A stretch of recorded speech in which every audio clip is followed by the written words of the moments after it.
Microphone is on. Yay! Okay, so I was just telling Panda something and now I forgot. Oh. Anyway, greetings from the library cave. I'm gonna hide my wing here. I am Aspen Dracaena, your friendly neighborhood Ice Dragon Bookwyrm VTuber.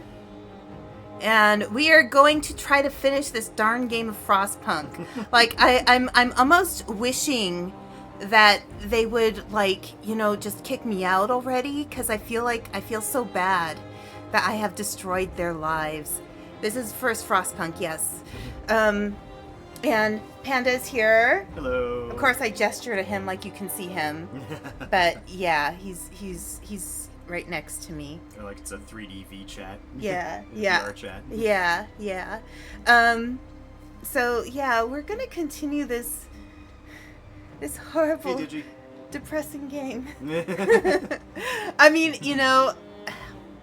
as quote unquote horrible it is, it's actually really fascinating.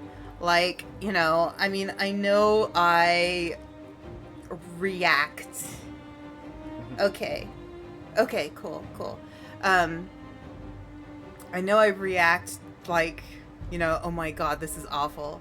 But it's actually really fascinating because it's such ethics is such a strong part of this game.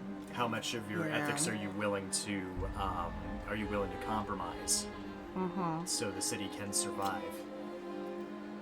I just noticed they have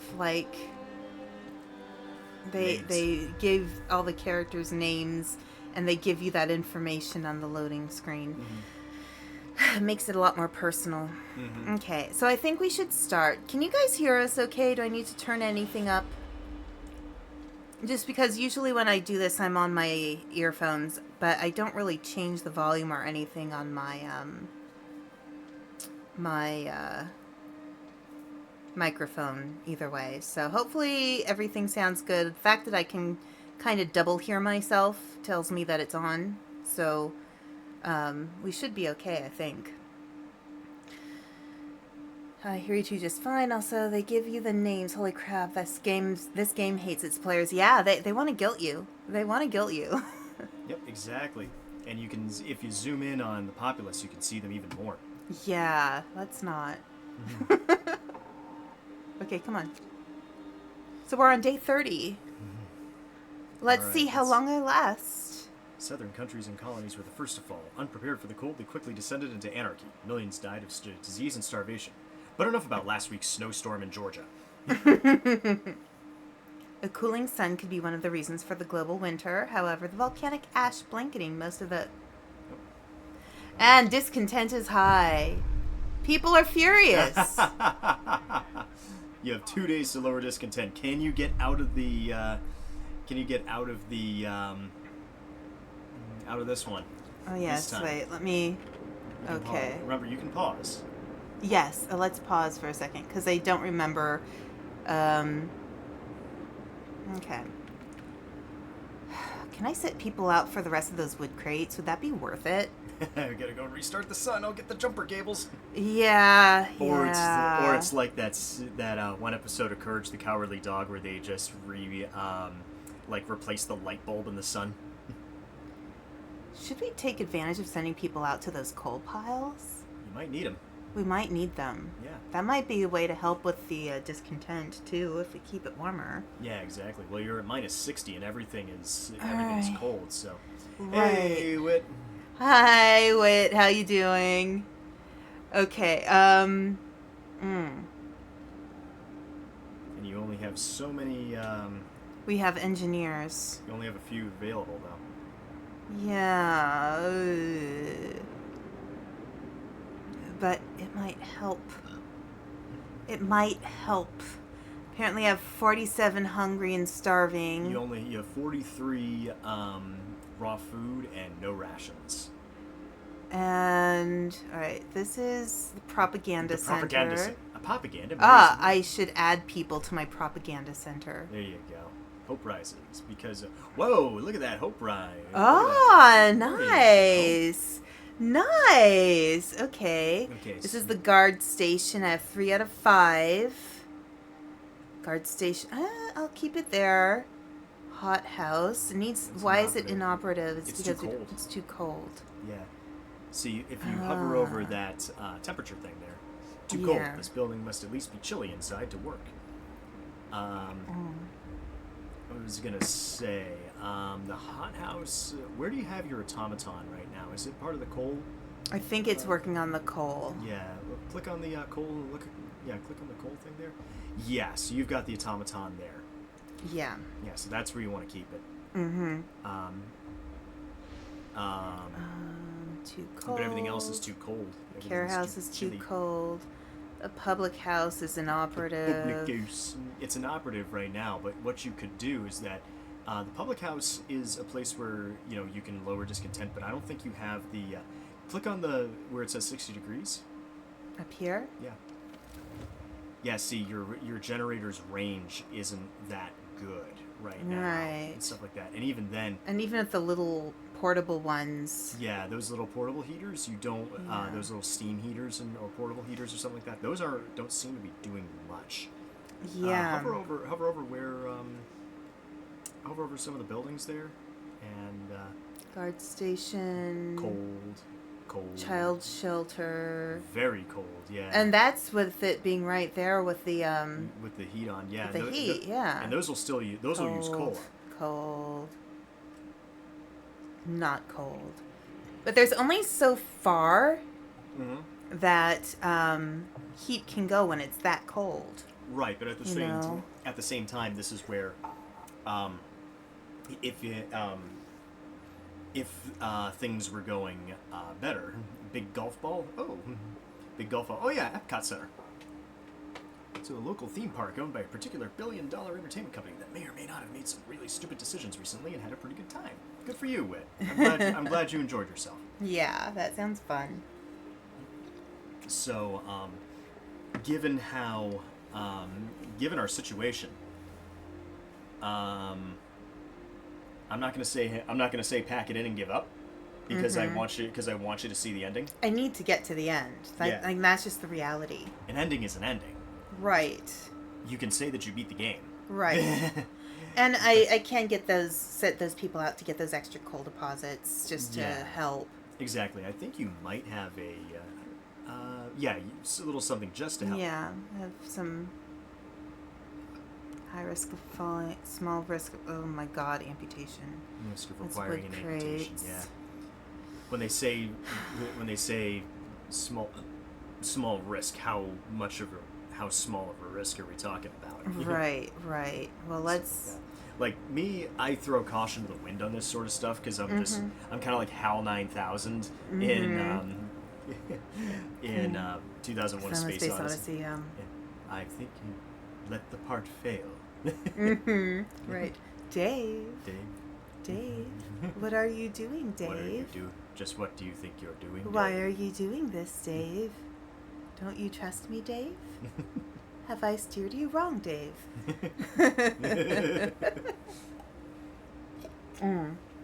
Okay, so I'm sending a couple people out to the coal pile. Yep, and you have 2 engineers left. 2 engineers left. The workshop basically never closes. Right. It's one of those places where you can pretty much count on it working to work the whole time. Same with all of the other resource stuff, except when the storm hits. Alright, so let's see, what's going on with the Hunter's Hut? Okay, I have 3 in the Hunter's Hut. And those don't work until they're going out to grab some food right now. Yeah, I have 2 Hunter's Huts, and each one has 3, and that's good because at least we have some food coming in, even if the hothouse isn't working right now. Well, and the hothouse is probably the best place to get food in the game. I'm thinking maybe getting another one of these mini generators. The mini heater? Oh, if little I heaters? can, yeah. Can you build one? Click on the hammer. If you have the resources. Let's see. Help. You would Food, want resources. Tech. Steam Hub, yep. But they also use steam as well. So they also use coal as well. Yeah, but we need food too. We need food. So I mean, I leave and it. It needs to be on a street. It's AOE. So. Not adjacent to street. Meaning, that's because you can only put it on those green right. things there. You can't put it in like. Yeah. Okay, so that's being built. Yep. Order. And then you have a watchtower, you have a guard station, there's a prison. I have both of those, a prison and a propaganda center, so Nice. that's not an issue.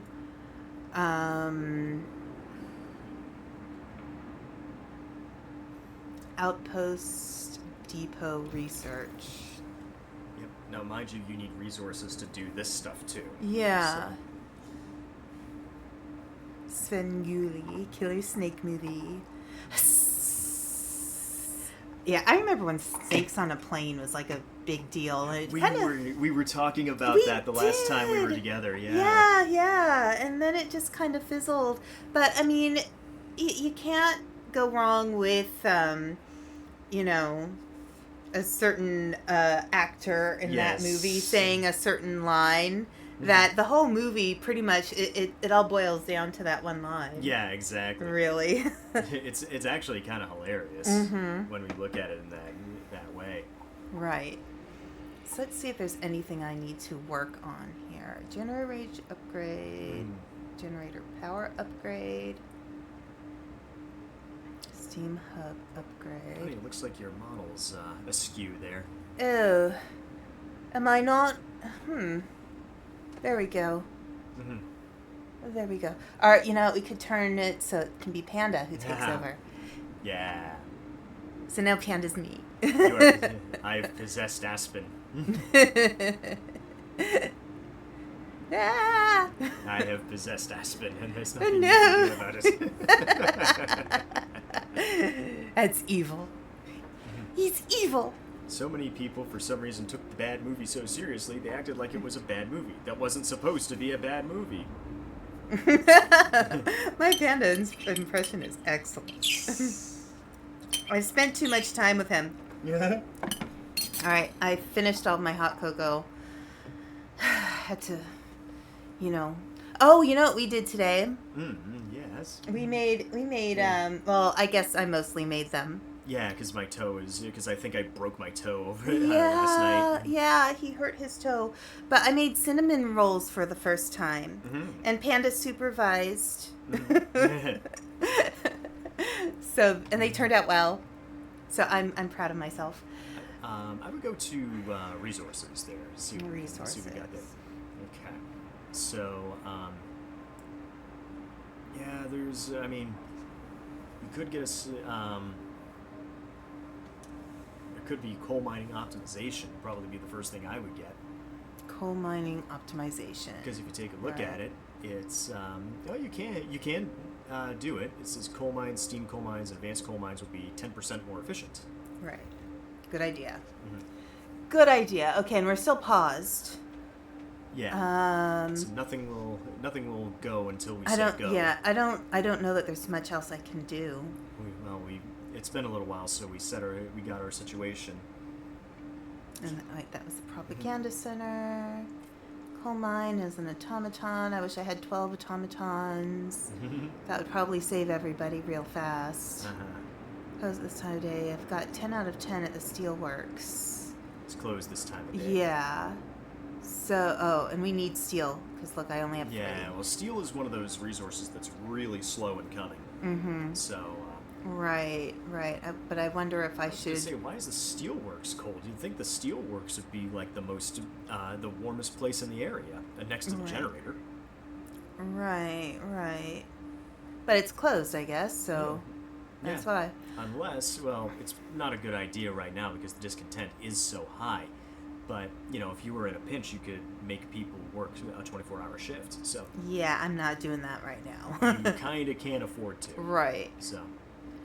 I think... What was that just went off? That was weird since we're on pause. Alright. I think it's time to keep going. Alright. Come what may. They're gonna kick me out, I know it. They hate me. Can you get around it this time? We'll see. I mean, at least hope is up. Yep. We have wonderful propaganda. You promised people warmth. You broke your promise. Hope falls. No, Discontent rises. no. Oh, no. All right, gotta click the circle. They hate me. Let's see. So I won't address this right now. Should I not address this right now? I mean, we're working on it. Do you think you can?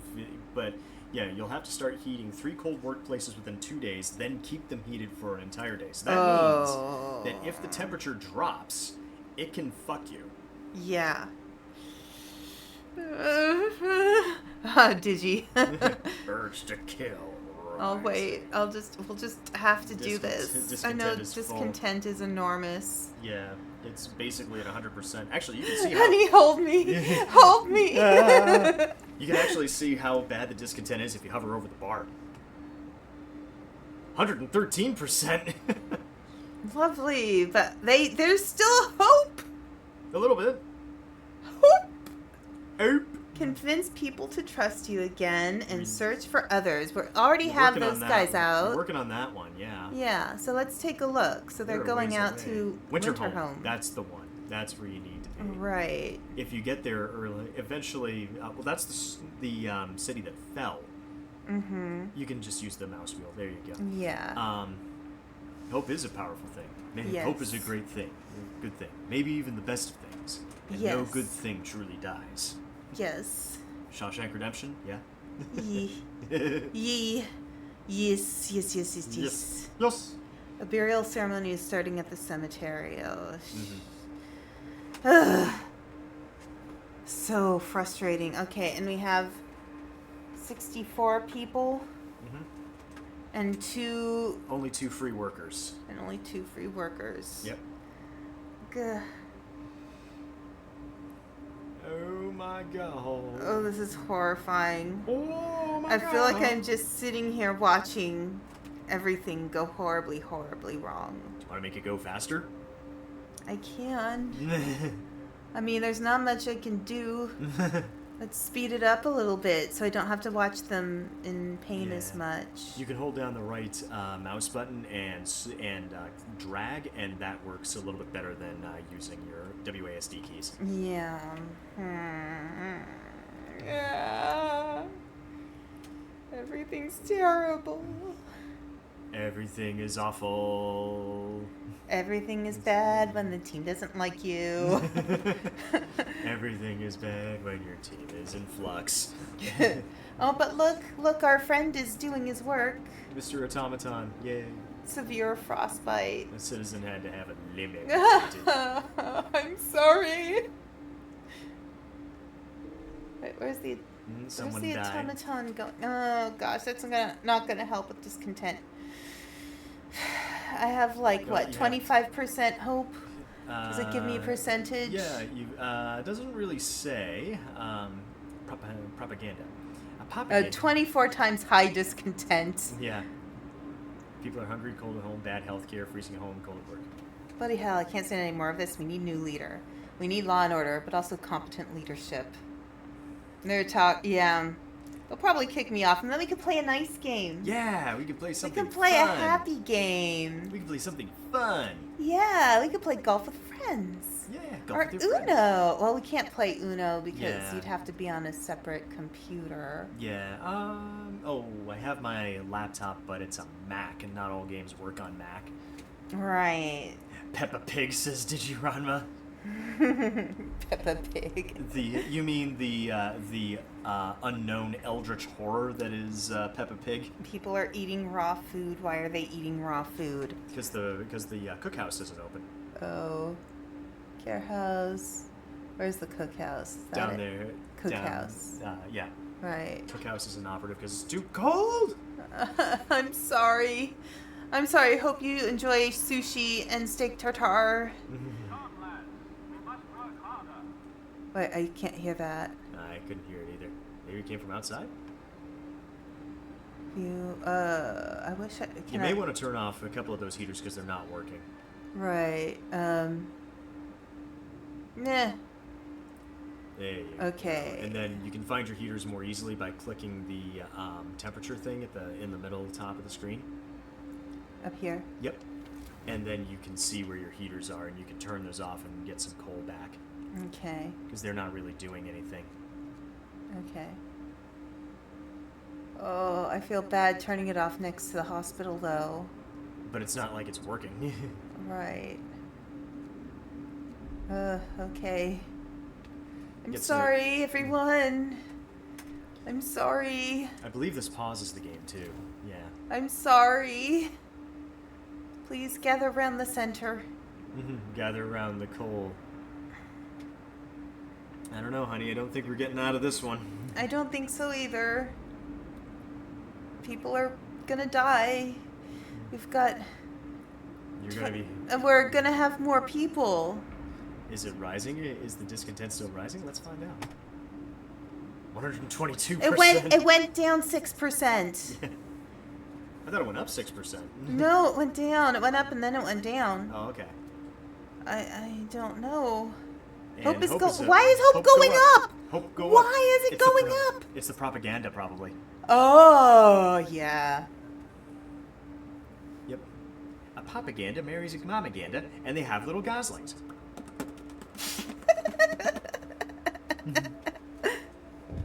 Yeah, what nice games do I have on my computer? Hang on a sec. Oh, good. I was gonna say you got a house call there. Oh wait. Oh no. Wait. No. Nope. Refugees Unexpected guests. This is the next arc. Okay, Captain. A group of exhausted survivors have reached our city. From their frantic explanations, we know they've come a great distance and that many of them died on the way. The phrase, doom is coming, keeps being repeated. And they say many more refugees are following them. They're begging you to help them, sir. We will send out search parties to bring them to the city. Or... Let's be cautious. This group will enter our city. You'll decide what to do with the others. So you can't turn these people away. No. But they will be helpful. The problem is, you have to still feed and house them. I know. But you can't refuse these people. Yeah. You can refuse other groups of refugees that come. Mhm. I think we should be cautious because we're not in a good situation. Mm-hmm. Let's be cautious. But now you got like 9 extra workers. Yes. So maybe we can send some more people out for coal. Yep. Let's see. You've only got 11 available, so choose wisely. There. 5 more here. That's 4, 5. So, oh my gosh. What are we gonna do here? Cookhouse is too. Everything's too cold. What matters is coal.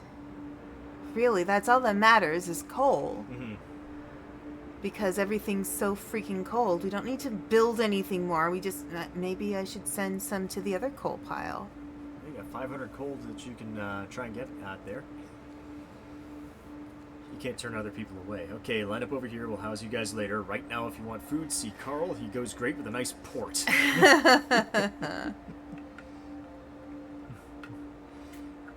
Don't worry, that's not gangrene. It's frostbite. It's just a pig. It's long pig.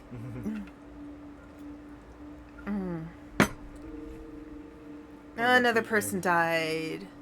Okay, what's going on here? Oh, that's the next group of refugees. The next group of refugees. Oh boy. Refugees, please help us. Please help us be a better place for everybody. So we all survive. Alright, and your coal mining is 10% more efficient. Nice. Okay, that's helpful. Let's look at research. Alright, what kind of research can we do? Let's see. Let's go to food, health, and shelter. See if we can find something there. Yes. House insulation? Or healthcare insulation. Or healthcare insulation.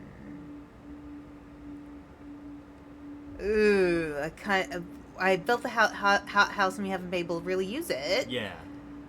Healthcare insulation. Let's go for food first. Okay. Start. Start.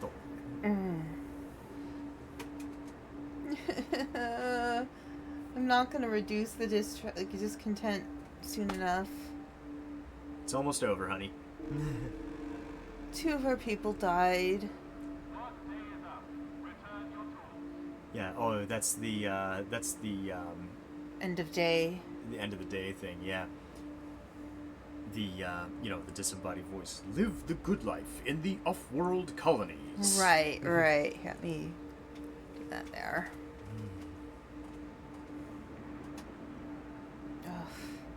It's not moving. It's not. Because everything's closed. 117%. It is down. It is going down. A little bit, but you got a call. Oh God, no. Freezing heating protests, freezing homes. You can disperse the crowd. I want to, like people. Don't you know I want to? You know what? Let's try heating some. Or 4 no. cold homes within 2 days, and then you got to keep them heated for 2 days. Oh, I don't think That's I can the do hardest that. thing. You got to keep them disperse the crowd with no penalty. Disperse the crowd. I'm sorry. This is why I shouldn't be a politician. I've had people tell me before that they think I should be a politician. I'm like, no. Absolutely not. No. I'm too soft-hearted. They will die and I will feel miserable. In my case, I couldn't be a politician because I wouldn't dare put you through that. Right. Watchtower. Less than a third of our people live near watchtowers. People feel more hopeful. Oh, there it is. People feel more hopeful when their neighbors are there to maintain safety and order. Their neighbors or neighbors. I have another. So that's the guard station. I know I have another tower. Yeah. Prison, propaganda center. Let's add another to propaganda. Maybe that will help with discontent. Propagandize. Oh, you have a command there. Wait, what? See right where the house is. Yeah. Right about that. Oh. Yep. Oops. It says hope will rise. There you go. But what you can do is a news bulletin delivered to every household will reassure people that we're protecting our city by maintaining order. Oh, that's See, helpful. I couldn't do politics because every crisis I get in civilization had me like that screaming guy in the study scene in Real Genius. Yeah, Okay, find ways to battle hunger. Or purpose or porpoise. Adaptation. Adaptation or porpoise. I need to fight discontent. Yeah. I think that's more important. Can you do that? Let me see. Foreman? That's the other thing. If you click and drag with the right mouse button, there you go. Agitator, pledge of loyalty, forceful persuasion. Well, let's click on them. Let's see what they got. The game's paused. We can take our time. Explaining to inmates the enormity of their wrongdoing in a more direct manner will return them to society faster. So public pillorying. Reduces time prisoners spend in prison. Discontent will... No. Pledge of loyalty. People make mistakes, but we can give them a chance to redeem themselves if they agree to cooperate, of course. After introducing this law, another one can be passed. People will be persuaded to sign a pledge of loyalty. This will turn them into secret informers. This will provide a permanent hope bonus. Discontent will rise slightly. We can't afford that. Agitator. Strategically placed loudspeakers will remind the citizens of the importance of their work and increase their efficiency. That sounds horrible. Raises the efficiency of nearby workplaces by 20%. You'll have to build three. Oh, I don't know if... there's foreman up there. Yeah, let's see. Foreman. Appointing responsible foreman will make sure that people work as efficiently as possible. Increases the efficiency of a workplace by 40% for 24 hours and with no penalties. Yeah, I mean, I might as well do that. Yeah. I don't need penalties right now. Foreman can be appointed at workplaces. Gonna sneak over here. Maybe this will make things run smoother. Time will tell. Hopefully, Ruth Kolb. Hopefully. hopefully.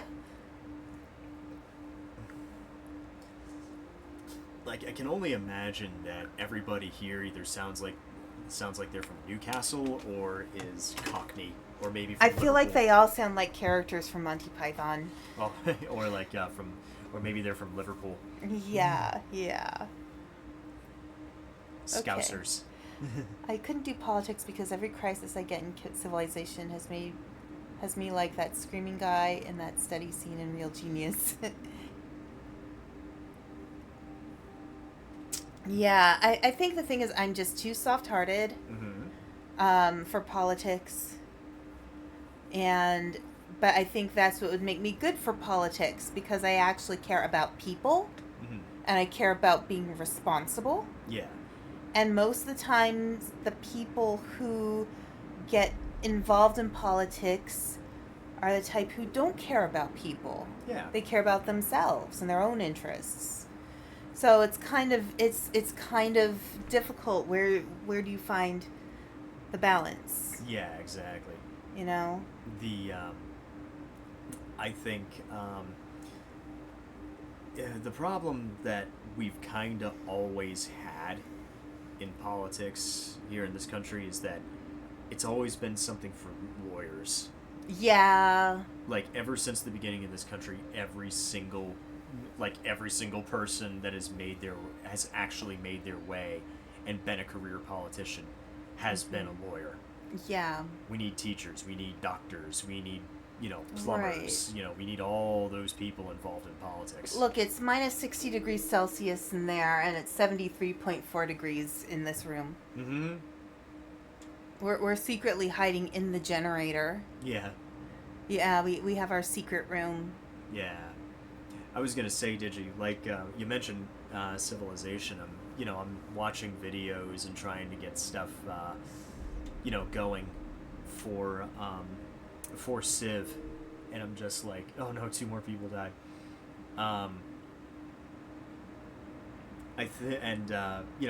Part of the reason I'm playing kind of as cautiously as I am in Civilization right now is because, one, I haven't raised an army. 2, I'm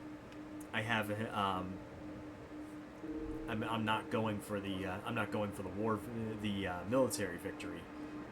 I'm going for the culture and or science victory. Watchtower. Just trying to see if there's anything I need to man right now. Yeah. Okay, so those are not. Okay, medical post. Dismantle. Oh, I can dismantle buildings. Yes, you can. Oh. It's rare that you need to do it, but you can. Okay. But medical posts are kind of not the thing to dismantle right now. Right. Because we got 33 people sick, 20 gravely. Yeah. Prison. Workshop. They're trying to build a prison. We have a prison. They're trying to build a prison for you and me to live in. Scouts have reached winter home. Oh. They made it to winter home. Explore. And you get a steam core, yeah. Nice. The streets of the ruined city are littered with scores of dead bodies. The city chronicle describes the shortage of food and citizens' increasing despair. The following squabbles, riots, and descent into anarchy, fights for dwindling resources, and the eventual starvation. The last entry, God forgive us, we're eating our dead. There is no hope. It's the Donner Party. Yeah. Snowcliff American Camp. Yep. Interesting. And you get two steam cores out of it. Nice. That will help us a lot. Mm-hmm. Of course, it's going to take some time. So what do I do here? You can either you have to build a separate you have to create a separate outpost team, and you have to unlock that in the tech tree. Yeah. So what you can do is you can either send them to the next area, which is the question mark, or you can send them back to your home to home. Okay. So if you and want if I send them back home, will I get the steam cores faster? Yes. Okay, so let's do that. Okay, so click on home. Home. Our city right there, and then click the arrow, and then there you go. All right, we need the steam cores. And your away team is coming home. Yay! And then just there you go, mouse wheel Civ has always had a steep learning curve for new players and has always made sure to give the gamers a good challenge from the direction they choose not to take. The main problem is if you're not used to how it runs or works, it'll take a few tries. Yeah. Yeah, well, Civilization's always been one of those games I've kind of admired from afar. You know what I'm saying? Mm-hmm. Like, I'm not going to get it down to 75%. I'm sorry, honey. That's okay. Want to try again? I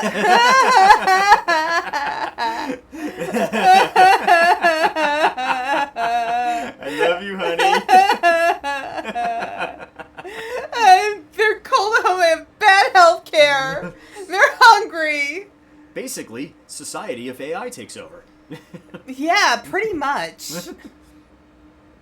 And I'm ignoring requests and I'm breaking promises right and left. It's horrible. I need a crying toggle. Oh my goodness. Here, I can do here. Hit the escape key. Wait a moment. Hang on. If you want to free up the thing, hit the escape key. There you go. Here, I'll do this. Where is it?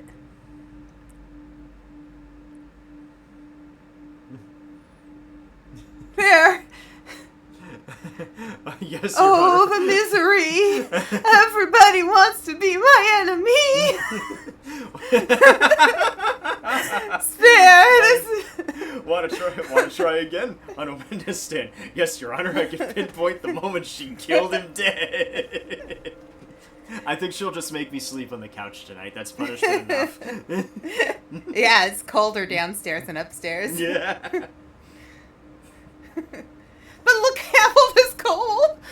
I have coal. Yeah. We have coal. Let's use it. I've done good somewhere. We have coal. Oh, they're gonna kick me out. Boy. It's okay. I knew this story would end. I knew how this story would end. It's almost over. You can pinpoint the moment her heart rips in half. Watch this, Lisa. You can pinpoint the exact moment her heart rips in half. The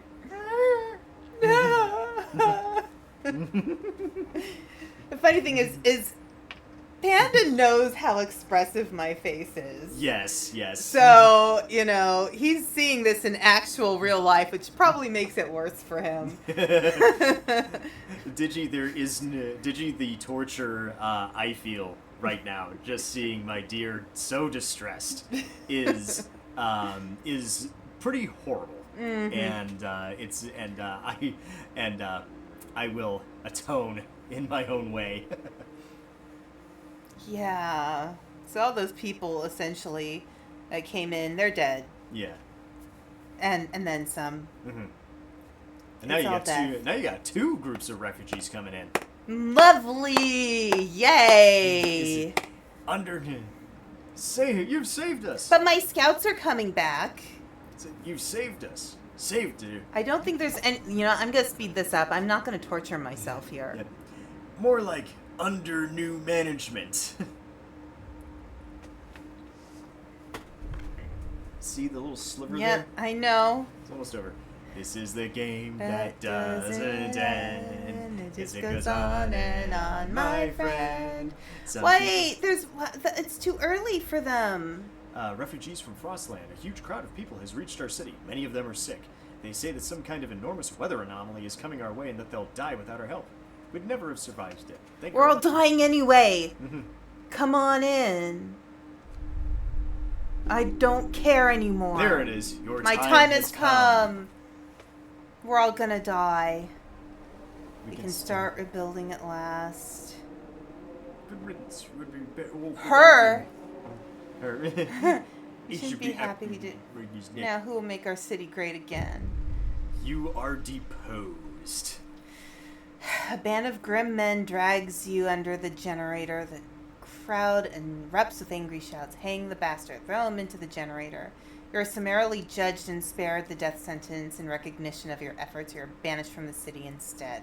Well, I did my best. I did my best. Yes, you did, sweetie. You got yourself out of so many pickles. I lasted way longer in this game than I intended to. This was what we expected to happen last time you I played. know. So let's see. What games do I have, my dear? I have Yes. games that we can play together. I have Crime Scene Cleaner. Okay. We could do I'm on observation duty. Okay. We could do some Power Wash Simulator. We could do Vampire Therapist. Ooh, yeah, I've seen you play that before. That's pretty interesting. Yeah, you want to try? You want to Yeah. help me do some therapy? Yeah, sure. All right, so let's change this up. Let's change this up. All right. Let's change things. Call it Panda's Pets. Therapist couple does therapy with vampires. Yay! Okay. All right. All right. Now we can heal. Yes. You got the Goonies soundtrack on vinyl. Nice. Goonies never say die. Goonies is such a good movie. Okay. What streaming service is it on? I don't know.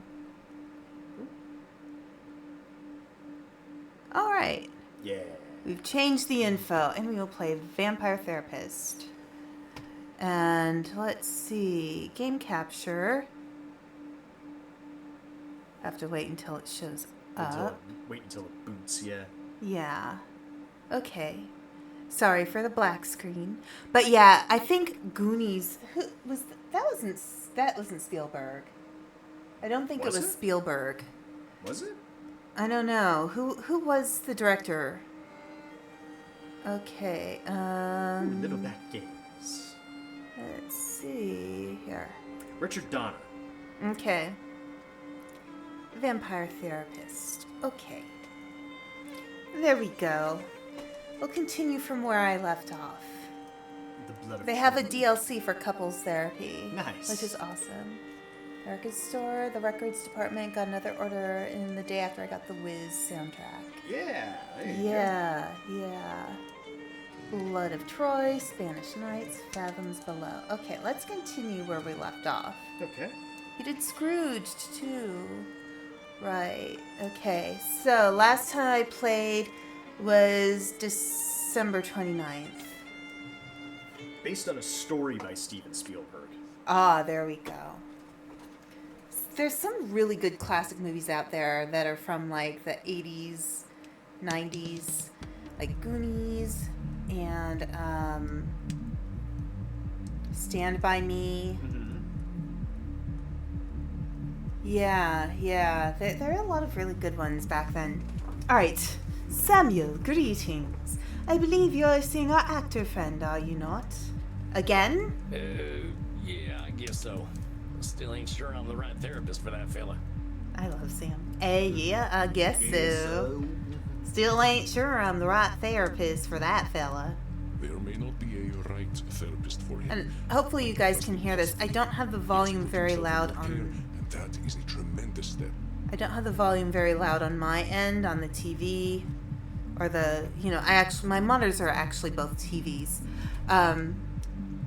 because I don't want it to double up and give you bad sound. So if the volume needs to be louder for the game, just let me know. I mean, right now it looks like everything's set pretty decently, so. All right. You'll probably hear it better than we do.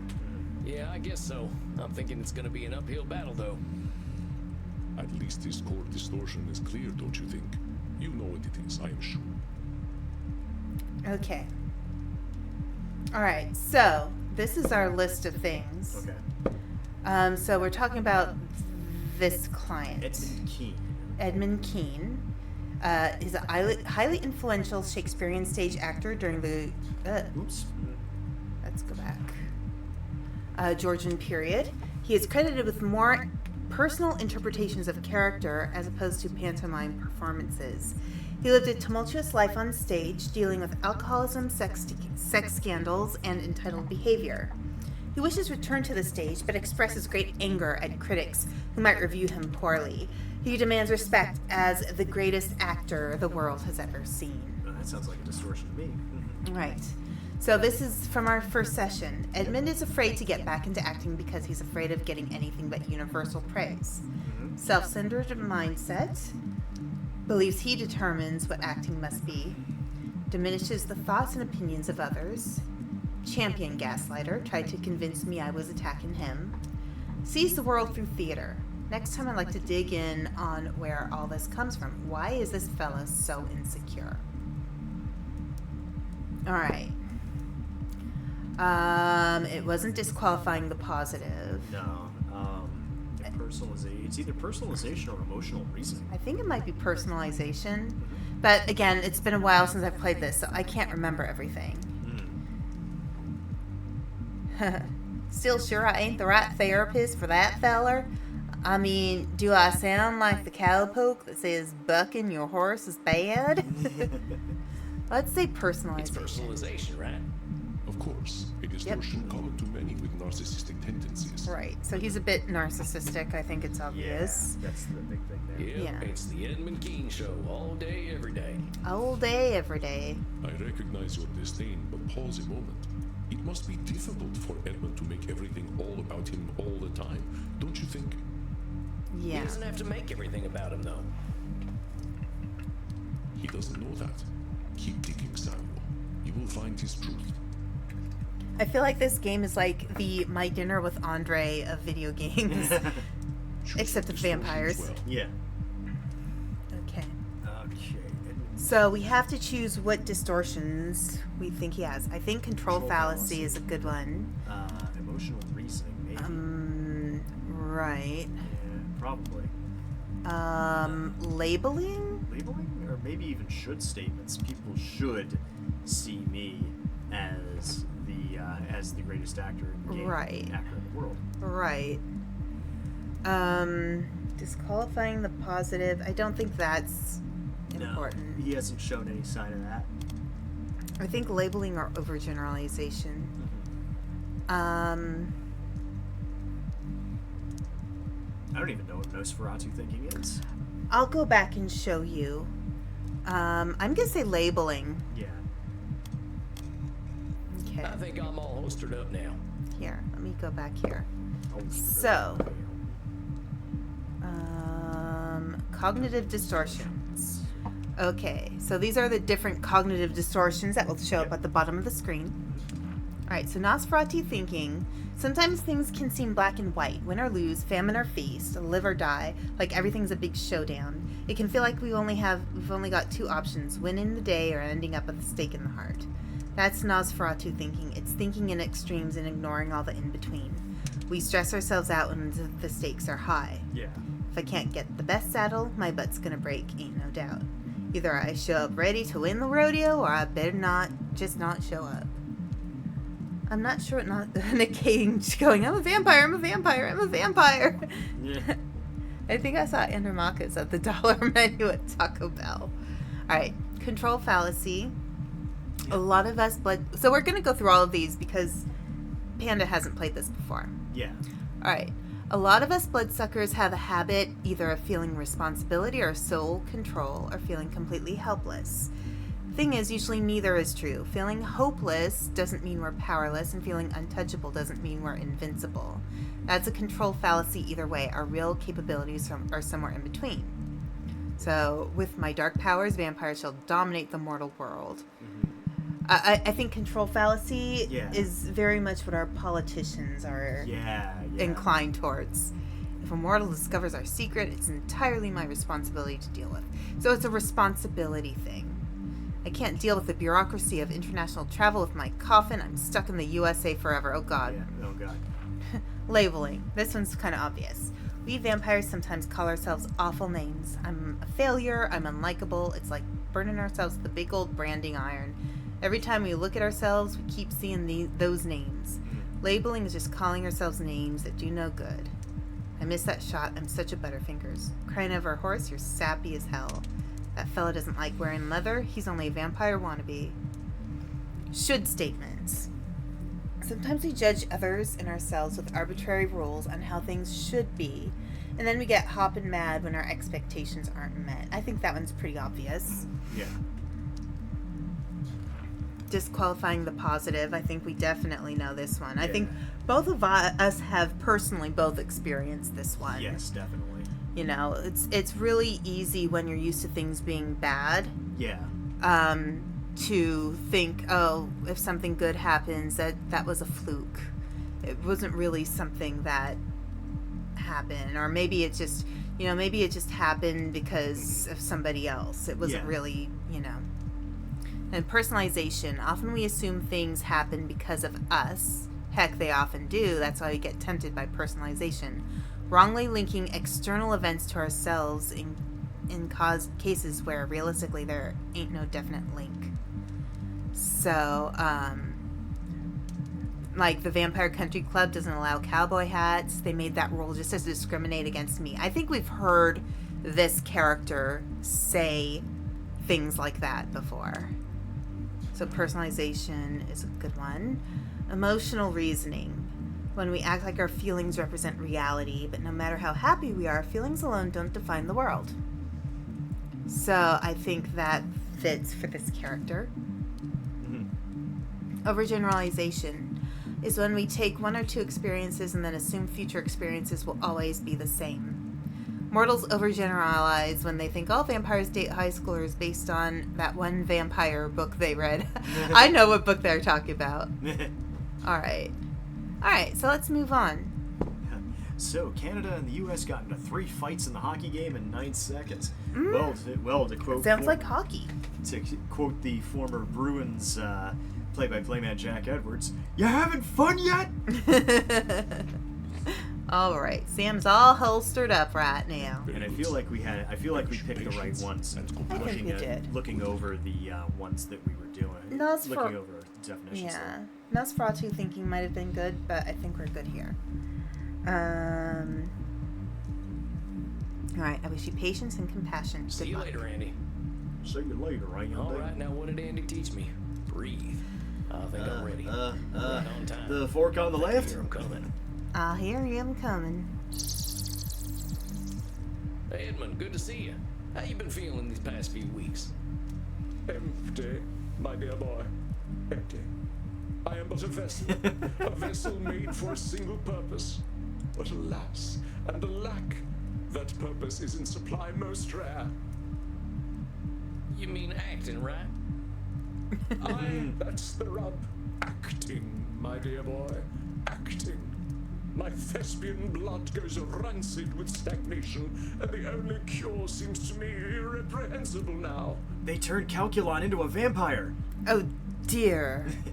Oh dear God. We do have an ad starting in about less than 3 minutes, just to warn you guys. Mm-hmm. And we will stop. We'll pause. I do not wish to face We these need mortal it after what directors, happened. for they dare to tell me I'm my sorry, art. dear. In memory of... In memory of Aspen City. Yes. Aspen City is no longer Aspen City. I do not wish to face these mortal directors, for they dare to tell me my art. Ain't that what directors are supposed to do? Right? They're supposed to direct. Oh, my dear boy. Some are born great, some achieve greatness. Others have greatness thrust upon them. Like Okay. that bastard No Kenneth director Branagh. thrust greatness Kenneth upon the Branagh. already great. In mine own case, mine greatness have already been achieved. Also like Kenneth Branagh. I wonder if his fear is that he's already achieved all the greatness he can achieve, and now everything's gonna be downhill.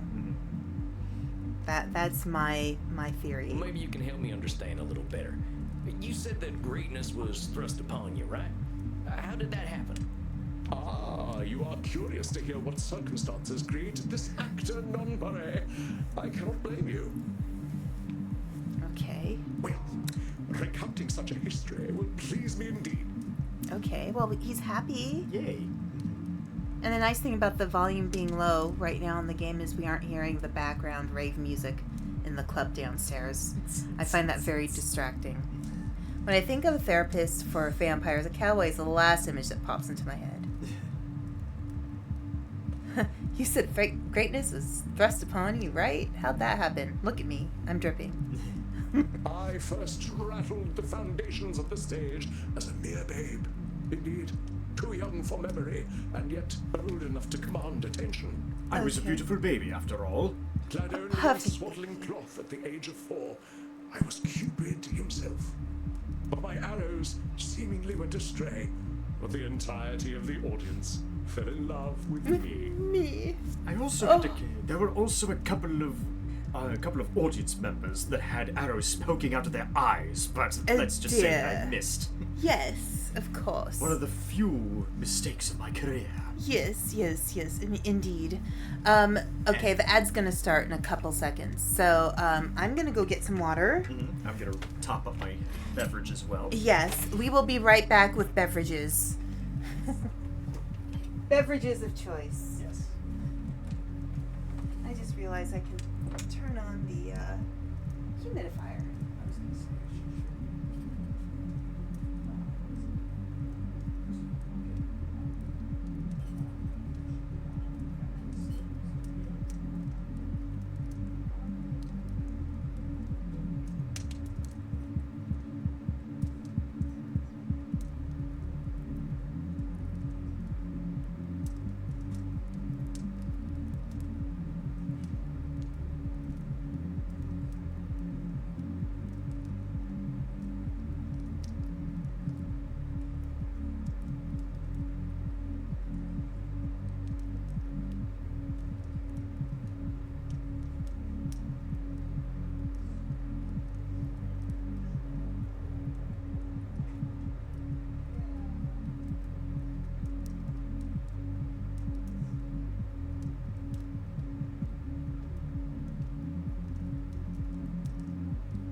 So when you guys get back, you ever hear of Date Everything? Barry Keoghan making a website for a donkey. I've never heard of Date Everything. Keoghan. I need to clean the, I think I need to clean my, humidifier because I think last time I cleaned it, I didn't fully clean out all of the vinegar I cleaned it with, so it has kind of a slightly funny smell. Yeah, it does. Whoa. the cat paw. The cat paw. It fell through the back. Okay. All right, here we go. So, clad in only swaddling cloth at the age of 4, I was Cupid himself. But my arrows seemingly went astray, for the entirety of the audience fell in love with me. It is the stuff of legend. For tender as my mind was, I could not bear witness to my own greatness. But it does prove that I was indeed born great. Okay. But Definitely some greatness was thrust narcissism. upon you. Have you tried this one, by the way? No, I haven't. Try it. Black currant, huh? We're trying gamer subs. Okay. You are either going to get out of pure curiosity or kill me for the mental images. This isn't bad. Yeah, it's pretty good, huh? It's very good. It's a dating sim where you're given these glasses that turn everything you look at into humanoid anthropomorphic people. You are anthropomorphic. Well, you can guess. Ugh. Yeah. So, like, it's like Hatoful Boyfriend, but more than just pigeons that you can date. Although I heard Hatoful Boyfriend was surprisingly sweet. I own that game. Yeah. We could always play it sometime. Yeah. I can do a stream. We can, since we did the FrostPunk together, maybe that's the next stream that we do together. That's our healing stream. Our healing stream is Hatoful Boyfriend. Yeah. It's very funny. I've played it a few times. My favorite character is the one pigeon that is always a pigeon. He doesn't have a humanoid version of himself. Yeah. He's hilarious. All right. But you say it Greatness was thrust upon you. Tables, chairs, fans, fridges, rubber duckies, dust bunnies, the Playboy bunny suit. Nice. Hey, at least it's not orc massage. It was a matter of necessity. You may not guess it from my gentle speech, but I am no lordling. I am no lordling. Selfishly, and surely to spite me, my father shuffled off his mortal coil when I was but a babe in arms, ere I ever graced the stage. It left my mother and myself in dire straits. What do you think that is? Because now we have this. It's either personalization. So let's look at what these are again. So we've got. Cognitive distortion. All right. So we have. Could be a control fallacy. Responsibility and control. Be should statements. No, it's not a should statement because there's not even the word should. Yeah. Personalization. We assume things happen because of us. I think it might be personalization. I think it might be too. But let's look at the other ones. Emotional reasoning. Feelings alone don't define the world. The world can feel like garbage when I feel like garbage. That doesn't make it the reality. Yeah. I don't know. I think personalization makes sense. Yeah. Yeah, let's just double check on control fallacy. Feeling of responsibility or soul control. Personalization. Yeah, personalization. I think personalization makes sense. Hold on a sec. You said your old man died selfishly. Well, what do you mean? It left us in dire straits. I mean, I wanted my MTV. Right. Alright, died selfishly. Because people die selfishly. That makes so much sense. By the way, does that taste more like strawberry to you or like peach? I have to take another sip, but I'm leaning towards strawberry. What kind of a father drinks himself to death when he has a beautiful baby son at home? I at least waited until my son was older before I did the same. What? That's horrifying. What? Eddie, come on. Listen to yourself. I'm sure you didn't die to spite your son, just as your pa didn't die to spite you.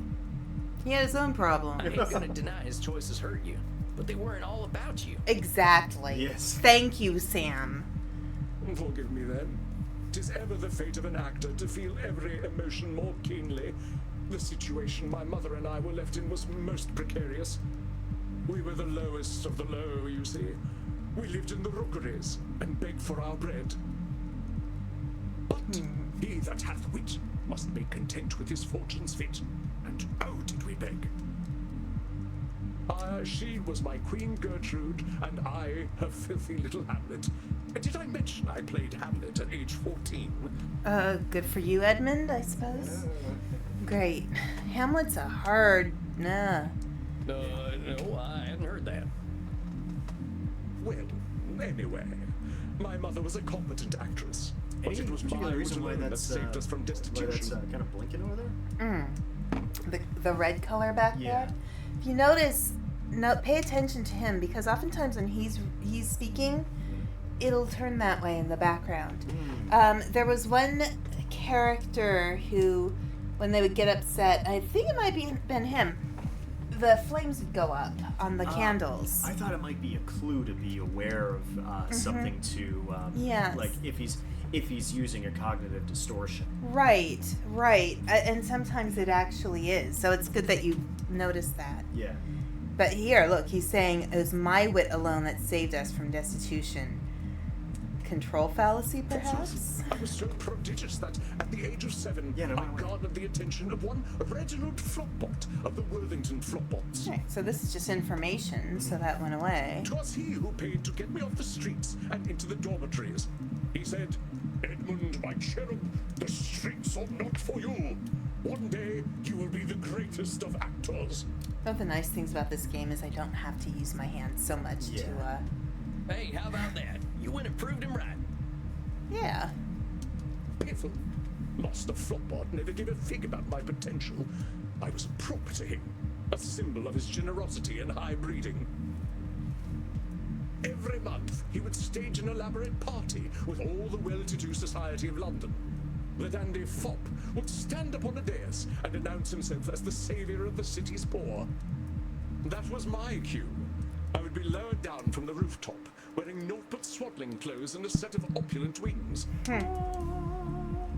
The gentry's delight was my dungeon, but I would flit among them, reprising my breakout role as Cupid by shooting little arrows of love at them. Interesting. At the age of 7, it was most disquieting. Yeah, that's a little old to be doing that. Doing that At Cupid 11, stuff, yeah. on the cusp of manhood, the shame was too much to bear. Yeah. Dang, Eddie, that sounds awful. That flopbot fella had no right to do that to you. Seriously. Did you know I played Hamlet at age 14? And the good version, not that made for German TV crap with ramps. And I think we're getting into territory where, yeah. No, indeed.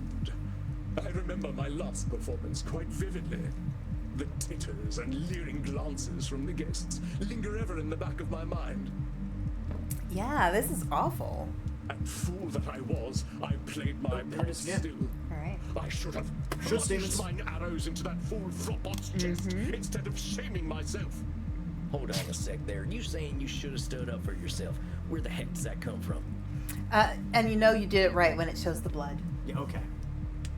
And if you did it wrong, Andromachus shows up and he talks about it with you. Ah, okay. You were 11 years old. How the heck were you supposed to know any better? I knew enough to know that Yeah, being guys, paraded knock around down in this door any swaddling minute now. clothes was a farce, and yet I played along. So yes, I should have done something about it. Should statement again. Yeah, it says I should have done something about it. And then what would have happened? Really, he was a kid. I don't know. What could he have done? But I would have been spared the indignity that I participated in. Maybe his fear is that he's afraid of people taking advantage of him. I think so. Because underneath all this, like, actor stuff, he wants to be in control of his own life. Yeah. You know? And his identity is based so firmly around acting that he doesn't want people to tell him he's bad or he's wrong or he's not good at it, Yeah. when that is kind of his crutch Yeah. in a way. Yeah. You didn't have those answers then, and ain't nobody would expect you to. That's kind of how exploitation works, Eddie. Yeah, Yeah, seriously. exactly. Indeed, the word exploit was not even in the standard lexicon at that point. How could I have known? Regardless, What is that word exploit anyway? Something from French? I swore that night to never be a puppet again. I stole away and gave myself to the mercy of Poseidon. The bargain was struck, and he swallowed up my hated swaddling clothes and wings. So he threw his costume into the ocean. In desperation, I signed on with a mercantile shipping agency. I thought perhaps that my body would bend more than my soul. Interesting. But Oh, yes. did I was toil. wondering what would break My first. fantasy is most cruel. Biting winds did carve my visage. Low words hardened my heart, and heavy weights left me bent. And maybe he fears that if he doesn't succeed, he'll have to do things that he doesn't like, Yeah. that he found painful and filled with hardship. Well, for what that's worth, that's what I fear. Right. If I was to lose my job and Right. part acrimoniously at my job, I'd have to go back to like retail, something I hate with the fiery passion of 1,000 suns. Right. I'd have to get thrown. I'd be thrown out of IT, a field that I love, back into some place I don't love. Right. So that's normal. Right. I mean, I literally went through a period of time after I finished my grad school degree where, unfortunately, it was when the recession hit. And what ended up happening was because when I was in California, it's very difficult to get a paid internship doing counseling. Yeah.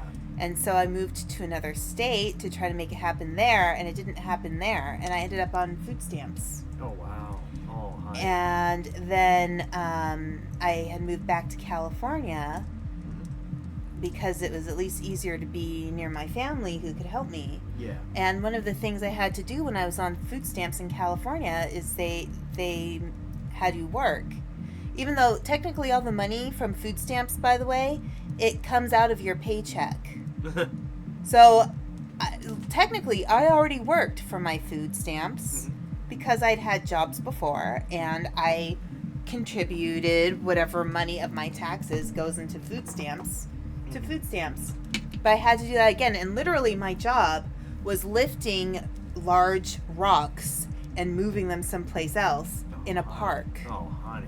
Like, it was literal physical labor. Yeah. So, I think, and I didn't feel like it was below me. Like, I didn't mind doing it. Mm-hmm. The problem was, and I think this is where this story is interesting, the person who was in charge of supervising was so, condescending to everybody Yeah. who was on food stamps. And eventually he got fired for it. So he ended up on food stamps because he was mistreating all the other people who were on food stamps. I guess that's what they call irony. Right, seriously. But, I mean, and I think it's interesting, too. Sometimes you have to go through hard times to realize, to appreciate when you have things that are good. Very true. But you also need to appreciate the things that are good and, not take for granted that sometimes good things actually can happen, too. Sometimes you get so used to bad things, you don't realize that good things can happen, too, and that you're worthy of those things as well. Can attest. Right. By All the right. time I had fulfilled my bargain with the Lord of the Sea, I had become an older man. My efforts etched into every crease on my face. Dang, sounds intense. How long were you at this job? A week. An age, a life. 6 months, each one a hungry leech torn from my bleeding body. Yep. Yeah, every time something good happens, I can't help but look for the other shoe that's about to drop. Yeah. It's hard to untrain yourself of that. Mm-hmm. You know, like you think about people out there with all the confidence, and I'm not going to, you know, Name names, but like a certain person who is behind a politician now, I'm sure he thinks everything good that happens he deserves. Mm-hmm. You know, and that's kind of the thing. It's part of it is our own attitude. We don't believe we deserve good. But when you look at the people who are successful, they believe they absolutely deserve all the good. They deserve not only the good that happens to them, but they deserve to take all the good that happens to other people and credit it to themselves. Mm-hmm. So, you know, a part of it is we need to have confidence in our own selves that we can make good things happen for ourselves. Mm-hmm. You know. I am Alright. convinced this gauntlet was prepared for me alone. Oh, For ne'er in history has one so blessed by grace been subjected to such toil. Personalization, I think. Yeah, well, let's see, because that could also be emotional reasoning. So personalization, things happen because of us. Where's the emotional reasoning? Our feelings represent reality. I think this is more likely personalization. Eddie, I gotta stop you there. It's gonna be a lot Nice. easier to Pretty good accept at your this. truth. Yeah. because you ain't alone in your suffering. Yeah, I prepared for it, but at the same time, if something good happens to me without any strings attached, I'll take it. Mm-hmm. Yeah. Sometimes I make up strings for myself, too. Yeah. If somebody does good things for me, I'm like, well, I feel like I owe them, Yeah. you know? And I think we undervalue ourselves when it comes to, like, for example, me and Panda spending time together. Like, sometimes he'll pay for stuff, and I'll feel like, well, I want to do something back for him, Mm-hmm. you know?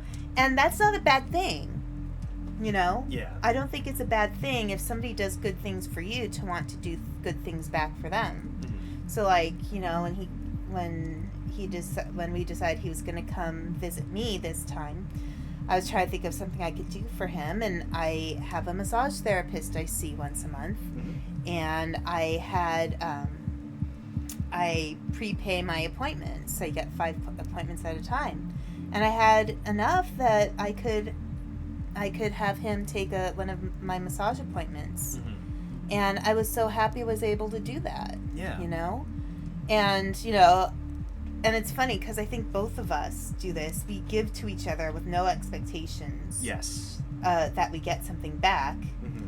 But I think because of who we are, we both give so much that automatically we get something back.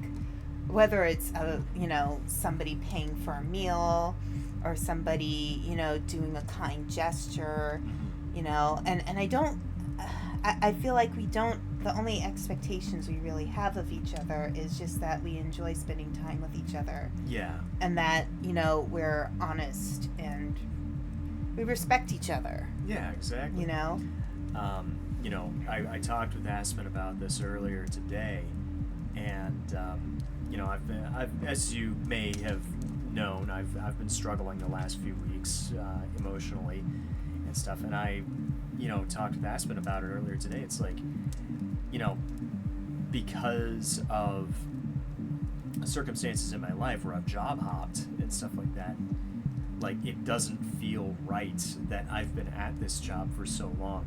It doesn't feel right that, you know, I have, you know, such a good relationship with a woman that I absolutely adore, and stuff like that. I'm like, and, you know, I'm not waiting for the other shoe to drop. I'm like saying, this is extremely unfamiliar, and I am extremely uncomfortable with this with such a positive situation.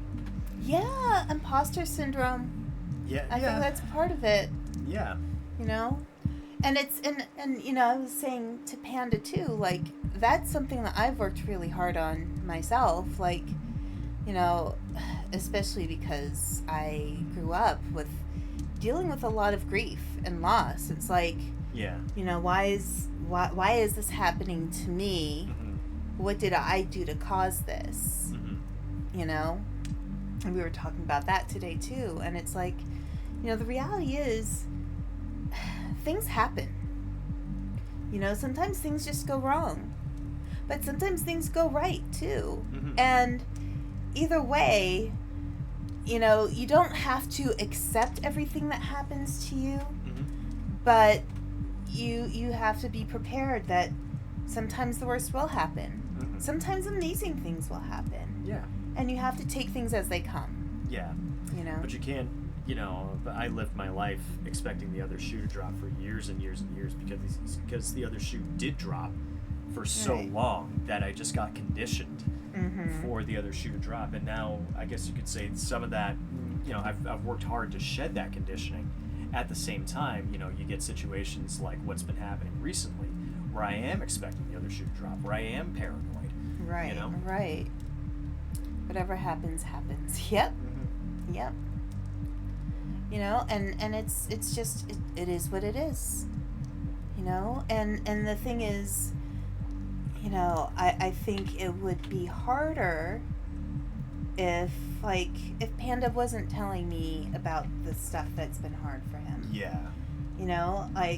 Because I think it's sometimes when you have things stay stuck in your head, and this is where therapy is very helpful. Yeah. If you get things running around, ruminating over and over in your own head, you're going to start believing those things. Yeah. And if you don't talk about them with somebody else, it makes it a lot easy to believe the voice in your head, Mm-hmm. not, somebody who's able to be the voice of reality. Yeah, exactly. So, Yeah. something that my therapist told me, an exercise she had me do was like, okay, what if think of the worst possible thing that could happen for such a situation, and she said, okay, and I gave her a realistic one. She's like, no, I'm not talking about that. Give me the most ridiculous situation that you could possibly think of for this, for this thing to happen or to not happen. And I did. She's like, okay, is that realistic? No. And I said, no, of course not. Could it happen? Yes, but could it happen? Could this positively happen? For example, a meteor strike or something like that. It's like, could this happen? It's like, yeah. How realistic is it within the next, week or something like that? She would say no. I would say no. I would have to say no because if I said otherwise, I wouldn't be taking my therapy seriously. Right. So, yeah, and that was really kind of helpful to and I think that might be the next thing that Sam has Eddie do here is maybe try and have him reframe that thinking. Right. Well, let's see what happens. Mm-hmm. Right. So Eddie, I gotta stop you here. It's gonna be easier to accept your truth when you realize you ain't alone in your suffering. Mm-hmm. Hell, there ain't nothing more human than suffering. And historically, kids ain't had it so good. I am not human. I am a vampire. Yeah. This is very interesting. I often talk with people.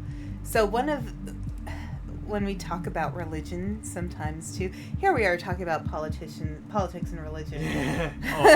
only the most attractive of subjects. Right. So life is Hello suffering. there. Oh, hi, Mac. How you doing? So life is suffering is kind of at the core of a lot of Buddhist belief. Life is suffering, so we have to work around that suffering. And it's kind of like, for me as a therapist and having familiarity with Buddhism, they kind of go hand in hand. It's very interesting. Anyway, all right. Yes, historically, kids ain't had it so good. Oh, God. And even though things are better, it's still terrible. Mm-hmm. It's awful. Yeah, But exactly. none suffered as I suffered. A boy such as I was not meant for such misery. What if your misery built you to be a better actor? Compadre, I had my first kill and no home at 12 years old. My brother had a stutter his whole life on account of the regular beatings my stepdaddy gave him. Maybe your suffering felt like the only suffering in the world, but it wasn't. And it'll hurt less when you realize you weren't alone. Like my mom always says, you're not the first, you won't be the last. Right. And she says that all the damn time whenever something goes wrong for me or my sister. Right. But keep telling me your story. I already know there ain't nobody like you in the world, so don't worry on that account. Now then, at last, we close the circle, as nature ever demands. I return to London, and into the graces of my dear Uncle Moses and his comely mistress, Charlotte. 'Twas she who filled my dramaturgical quiver with dire arrows, fletched by the bard himself. I rode extremely high on Deft charisma. fingers plucked the bow of humanity. At last, I was free. Huh? I cannot speak more plainly. The good woman taught me the works of Shakespeare, and armed with this knowledge, I conquered the stage and saved myself from toil. That's actually pretty impressive. Yeah. You know, when you go through a difficult time and you pull yourself up, and that doesn't, you know, I will say pulling yourself up by the bootstraps doesn't work for everybody. No. But when you can do it, that's impressive. Like, as narcissistic as this guy comes across as, you have to say he pulled himself out of a lot of struggle. Yeah, he Good for him. picked himself up off the mat, you know? He's a stronger person than he maybe gives himself credit for. Oh, well, right. Oh, right. And so you There it see, is. the die was cast from the moment I was born. The stage was made for me, and it was my skill upon it that saved me from the streets and saved me once again from a life at sea. Personalization, probably. Yeah, I think it's personalization again. Eddie, my man, I got some good news and bad news for you. The truth of the matter is, fate doesn't give a stable full of horse shit about you. True. Ain't none of us are that special. The world ain't waiting for us to show up. It's just gonna keep turning. Exactly. Perhaps you are right, my dear boy. You are correct. My success was not because of the fates, but in spite of them. Yeah, possibly. The fates said, Edmund, you are a child of the slums. But I shamed the immortal hags in my own manner. The stage roused my Here we go spirit. Thus I knew my destiny lay upon it. It's Okay. personalization again? Or... The stage roused my spirit, and thus I knew my destiny lay upon it. Not should. No, that's Not not a should. labeling. That's not labeling.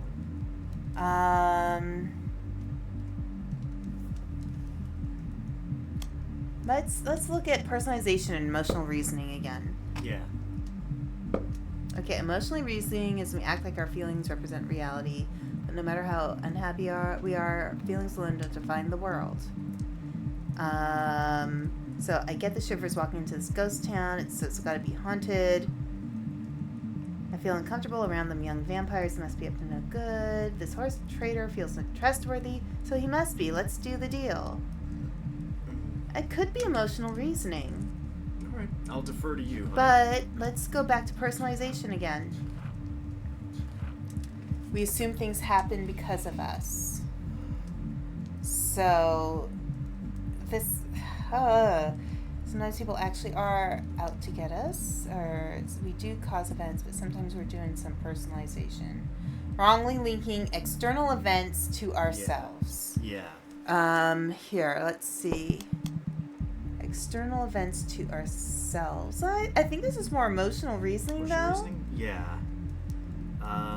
I'll defer to you on this one. Let's try emotional reasoning.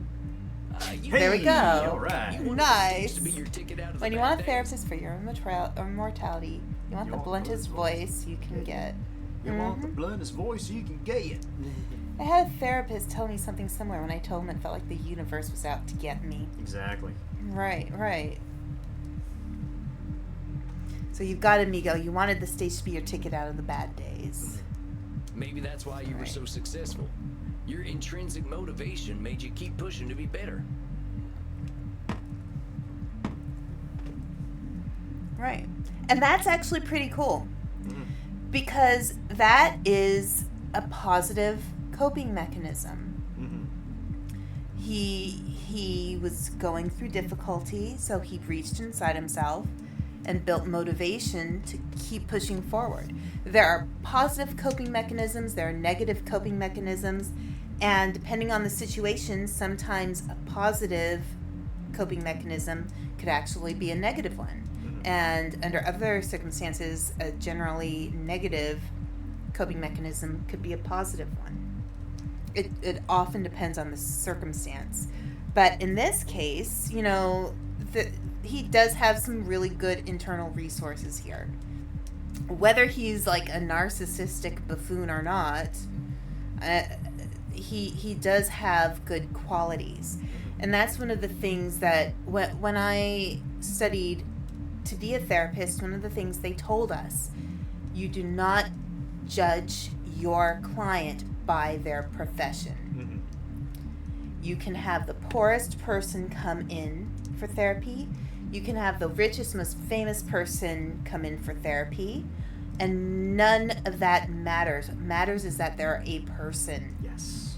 And who they are inside as a person. That's what you're working on.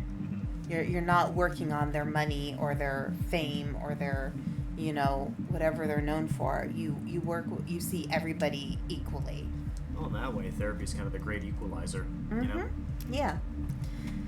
So your intrinsic motivation made you keep pushing to be better. This is a good thing. This is a valuable tool he already has in his toolkit. Tis so. The threat of the rookeries loomed ever upon my overladen spirit. Yeah. Acting presented itself as a way to keep myself out of them. It is natural that I should weigh its importance so heavily. Right. I can see why acting means so much to you, Eddie. I probably feel damn near the same about the things that got me out of my bad days. Right. Thank you. Then you understand how my alienation from the theater does pain me so.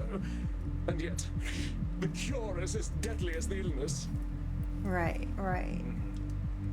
So, you know, being away from the theater hurts him, but being in the theater also hurts him because he can be criticized. Yeah. And he's having a hard time taking criticism. Right. There it is. Not a Damnable single critics. lifetime among them, and they deign to challenge my interpretation of the written word. Right. They simply cannot relate to my singular experience. I will bare my soul upon that stage, and they will all sneer and malign it on their internet profiles. This might be control fallacy. Possibly.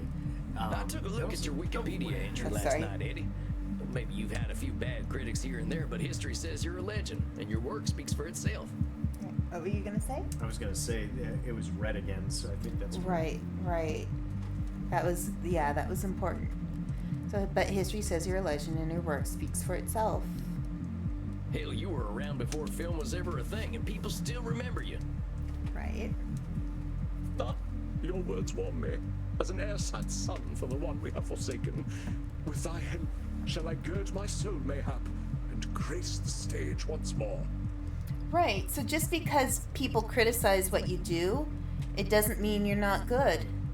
You know, like actually this is really funny. So my novel, The Pizza Pyre, there is a bad review of it on Goodreads. Yeah. The person wrote this. It was a single sentence. Yep.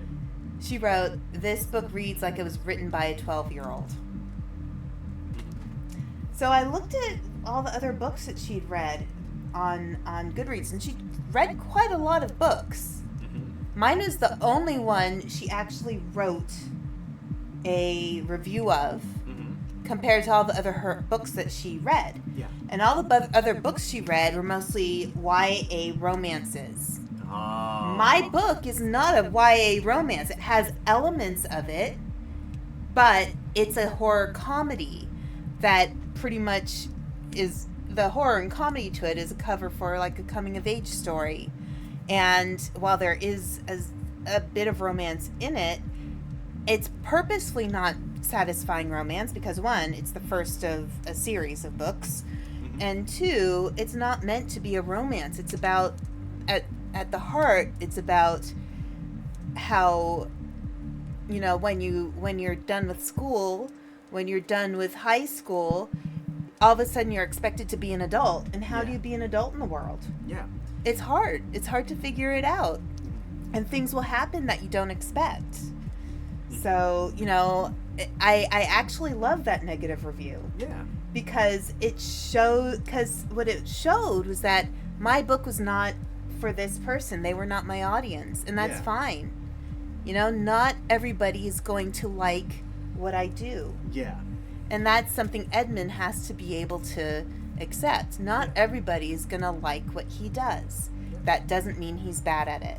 Well, if you try to please everybody, you'd please nobody. Right, exactly. And being a people pleaser is never going to end well. No, I've been there. I have been a people pleaser, and it sucks. It's bad. Yeah. You start to lose yourself. And yet, the cure is as deadly as the illness. Hold on, got the thing that'll make you quit acting. Holds up the script, an Alan Smithy film, Burn Hollywood Burn, the musical. I quit. It worked! All right, grace the stage Well, let's once talk more. about that then. What's the biggest thing stopping you from getting back up on that stage right now? That it all simply might not be worth it. Why should I bear my damned soul when the audience hath not the sight to see it? So he's afraid of criticism Yep. for something that means so much to him. Yeah. Maybe I can ask you a question then. What if there were no audience? That's an No interesting one. audience? Do you know what a stage is, sir? It is a platform where life in brief may be portrayed.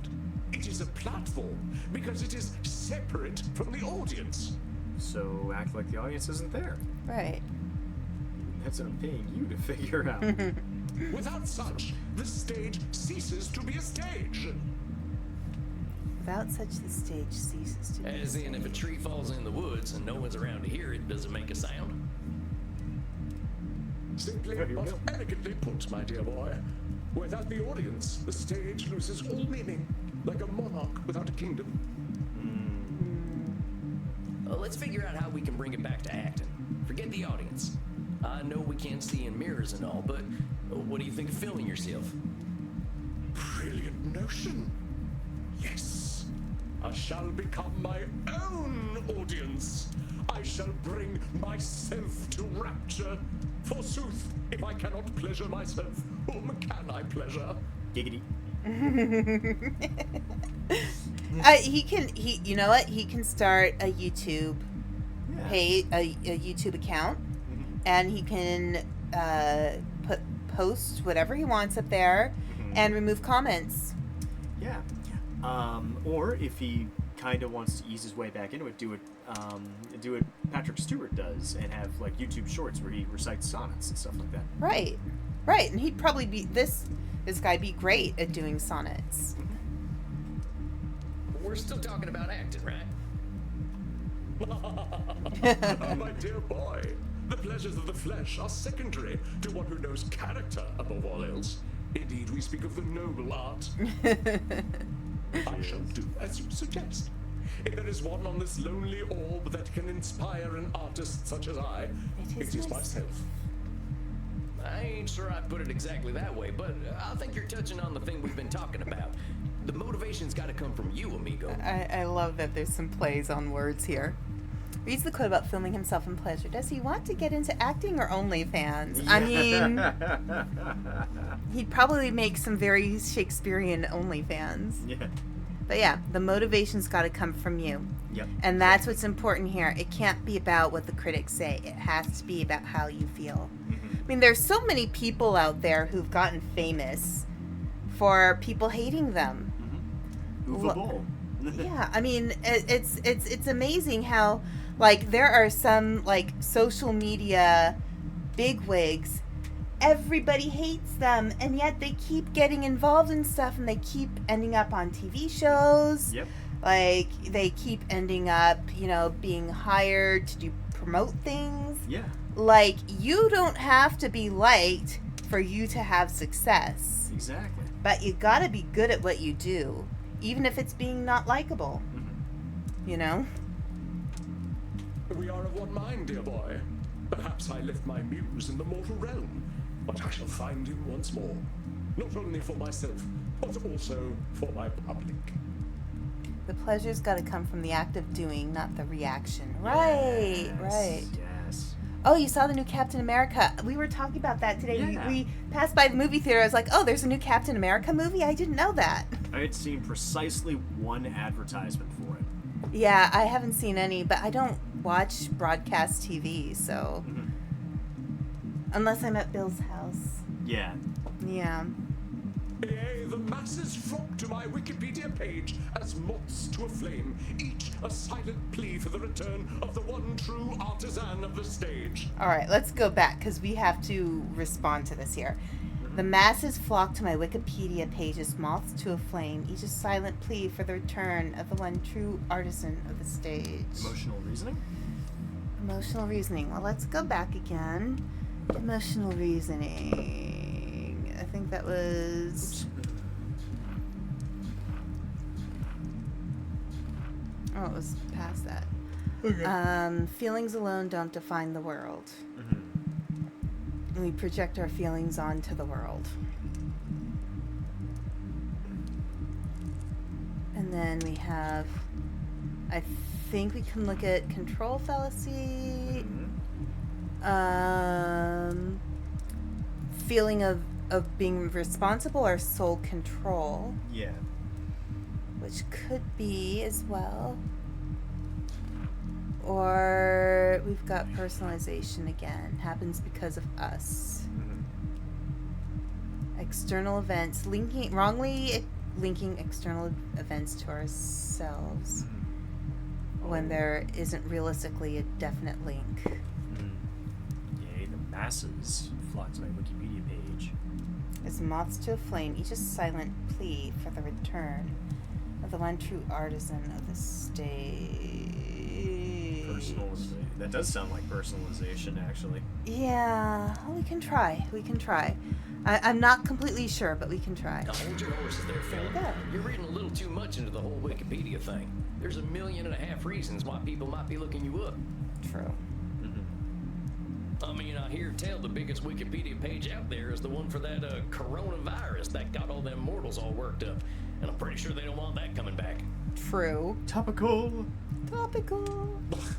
And thus dost thou scuttle a burgeoning friendship with the cannons of enmity. Why must you challenge me so? Because he's a therapist, dude. You know, sometimes therapists aren't always going to be like, oh, it's okay. You'll be fine. Don't worry. No, it's not always that. Sometimes therapists have to confront you. The number of times that my therapist challenged me and basically, like, you know, every single time I was stubborn, she would challenge me and push and, you know, she would poke and prod and find ways to basically get something out of me that, you know, not because that was what she wanted to see, but because this is what I needed to say. Right, right. And I'll tell you this. The more your therapist is pushing at your buttons, that means they are a good therapist. That means that they think that they believe in you and that they think you have the capacity to improve yourself. Yeah, exactly. You know? So wait, it's a fun movie, not ZMG. Oh my god. Oh my god. It's 7 or higher, but still fun. Loved every moment of it. Thought Falcon made a great Cap. Did things even his own way / better. Nice. That's good to know. You know, I will say I think Chris Evans made me like Captain America. Yeah. I always thought Captain America was kind of generic and boring, but he made me like Captain America. Yeah. So, you know, sometimes the right actor, Edmund, the right actor can really make a part pop, Yeah. you know? All right, let's keep going. That's my job, compadre. Right, We had some that's good his job. breakthroughs today. We couldn't have gotten there if I'd been busy agreeing with everything you said. Exactly Yeah. what I said. Very well. But I still say you are most vexatious. Yeah, that's the job. That's part I've of been the job. called worse. I think we got some homework for you, though, right? You're gonna film yourself and do some acting for its own sake. Yes. We'll check back in a few weeks. But Eddie, I think you're doing great. We made a lot of progress today. Yay. We did yeah. Yeah, I'm actually wonderful. really, really impressed with this. Like, you know, he did well. Naturally. The human condition is my oeuvre. Nevertheless, you have been a competent guide.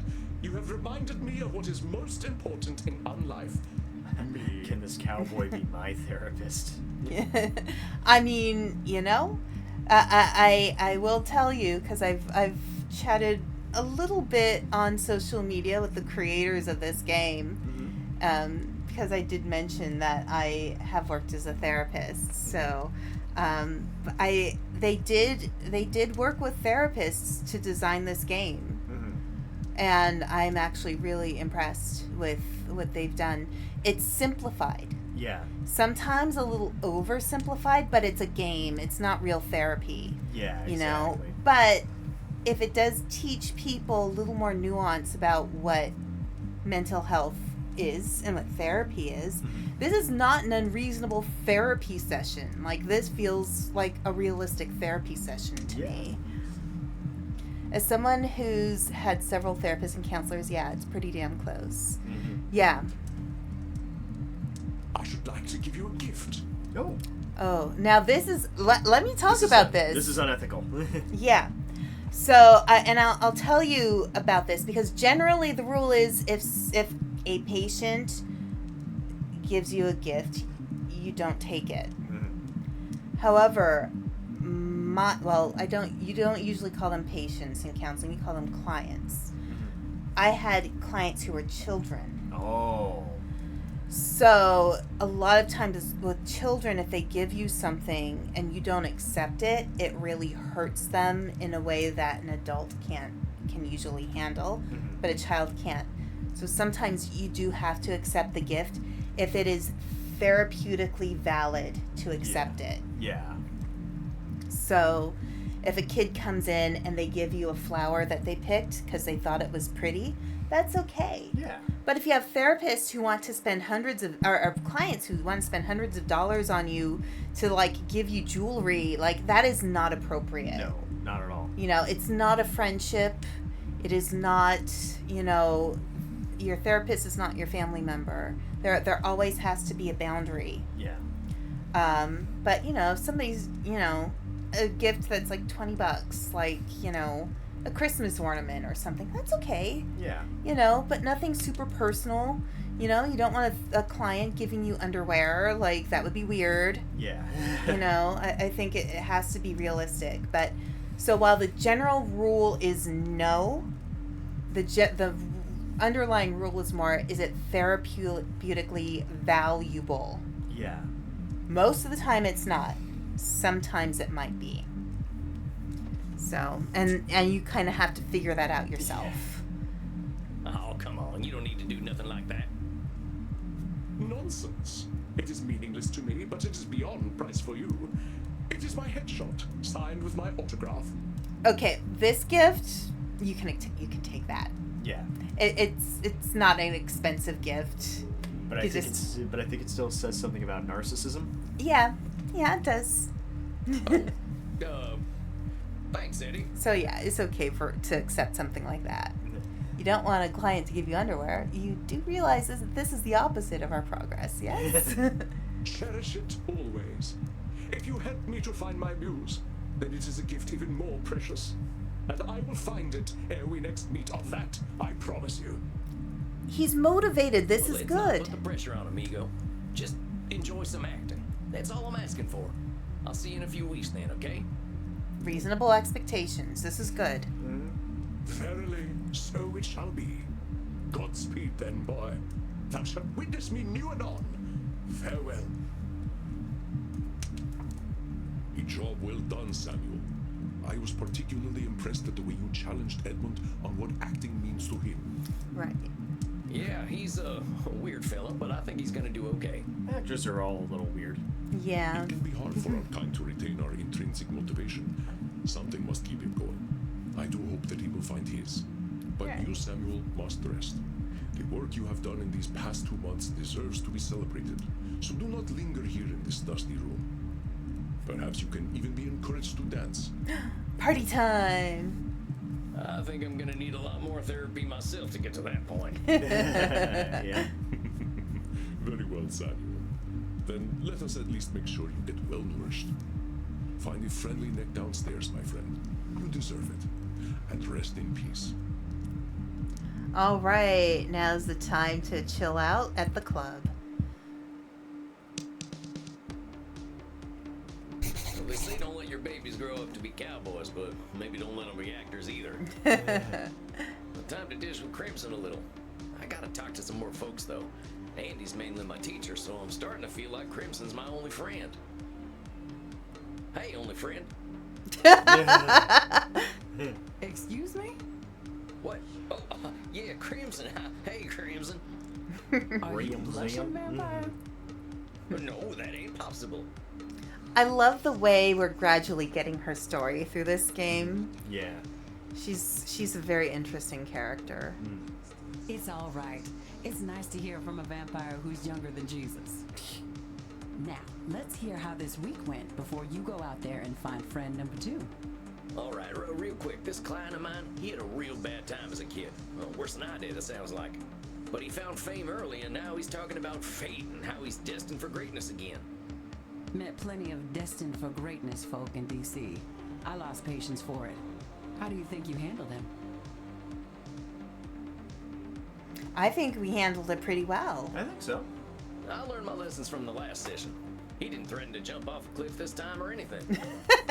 Okay. I gave him an assignment. That's progress. To film himself doing something he loves doing. He seemed excited about that. You're either brave or adorable, Sam Walls. There's nothing brave about it. As for adorable, well, some have used words to that effect before. Well, he kinda is. With that southern Okay, accent now and I everything. know you're confident enough to get out there. He looks like Giddy up. Arcus, Arcus? the speedrunner. Oh. Here we go. Right to the edge of the dance floor, but not on it. Don't want anyone getting any funny ideas. Once more alone, I see. Oh, we haven't seen her for a while. I think we've only seen her once before. I love her button. Yeah. It's an eyeball. Pantopibella. Wait, Panoptibella. Panoptibella, yeah. You scared the shit out of me. But you can't shit. You're a vampire. Know that I see much, vampire, and that I like what I see. Oh, it's her again. Well, I was hoping to find a mortal friend, or at least a Will and Nick. Now, what do mortals of this time talk about? Be awkward about the weather. Be awkward about everyday annoyances. Be awkward about music. Looks like I got no choice in being awkward. Yeah, so let's just decide weather, everyday annoyances, or music. I think a lot of people talk about what they're annoyed by. So, daylight savings time, huh? Whose idea was that? Van Helsing, am I right? I like daylight savings. I can see things more clearly in the daylight. But I can also see how this policy is inconsiderate to vampires. Fair enough. I'm sorry, vampire. I see how this could be an inconvenience. You see a lot, don't you? You see a lot, don't you? Eyeballs. Are there werewolves in this game? I don't think. Gosh, I don't know. That's a good question. I haven't seen any you so far. tell me what you see? I see an interesting mortal. Someone observant. Someone who isn't afraid to have their own style. I think Sam is a decent guy. That's a great way. That's a great thing to say to somebody. Green flag. Yeah. That is what you observe. It is not what you Like a see. vampire. Maybe she's a Gorgon. All the eyes. That is what you observe. It is not what you see. Ah, that's interesting. I don't know. I think I see a lot of things. Maybe you do too, with all those eyes. Right. Because she doesn't seem like a vampire, so I imagine there's other monsters involved. Yeah, so a lot of the people at this club are not vampires, but people who are into vampire stuff. Well, fine. You tell me what I see. You see the long vein across my throat. It looks very juicy, doesn't it? This sounds Okay. like the lady who voiced Meg in Hades. It could be. I think Matthew Mercer does a voice. Yeah. In this one, he does Reinhardt. Yeah. Well, now that you mention it, it does. Then consent is given. Do not hesitate, Okay. vampire. So she's happy to let us feed from her. Ah, Okay, so I need to bite the blue veins. So Don't you see Uh. that you're biting my artery, click vampire? too soon. This is tricky. This part is tricky. Oh, shucks, I gotta be more careful. All right. There we go. Shucks, that was something else. You got good circulation there. I see. And what do I taste like? Kinda earthy. You could use some iron. What do you eat most often? I eat a lot of carrots. They're supposed to be good for one's eyesight, and I like to see. Interesting. Beef, it's what's for dinner. I see now that you are tired and wish to enter your state of torpor. Well, maybe I'll see myself out then. She is a bit one note, yeah. yeah. That's offensive. Oh. All right, we're on an ad break, so I'm just gonna. We'll wait. We'll wait. We Yeah. like to wait, but yeah. And it's such an interesting game to me, this game, because like it's definitely simplified therapy, but it's I think the creators were very sincere in wanting this to be a game that's accurate and is like actually, supportive of mental health. I respect the hell out of that. And it's entertaining. It's extremely entertaining. I hate to pull this during the break, but I gotta go get ready for the Toonami chat. No problem. It's always good to have you come, Digi. Like, please don't feel bad. You're doing your Toonami chat thing. Like, go for it. Yeah. He's been doing that far longer than either of us have been streaming. Right. Yeah. I love the couple. Right. What are their names? Reinhardt and. Oh, I'm trying to remember the girl's name. But in this game, Oh, I heard Reinhardt, and for some reason I immediately thought Overwatch. Right, here, let me look it up. I will pull out my tablet, and I will look it up. Let's see. I feel like my tablet isn't charging as fast as it used to. Okay. Characters in...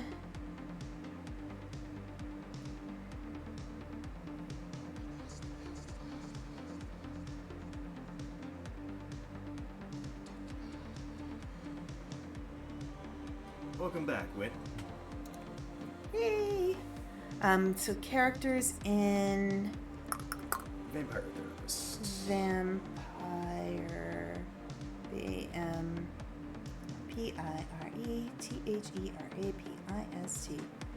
Okay. Oh, that's because I turned off the internet on my. There we go.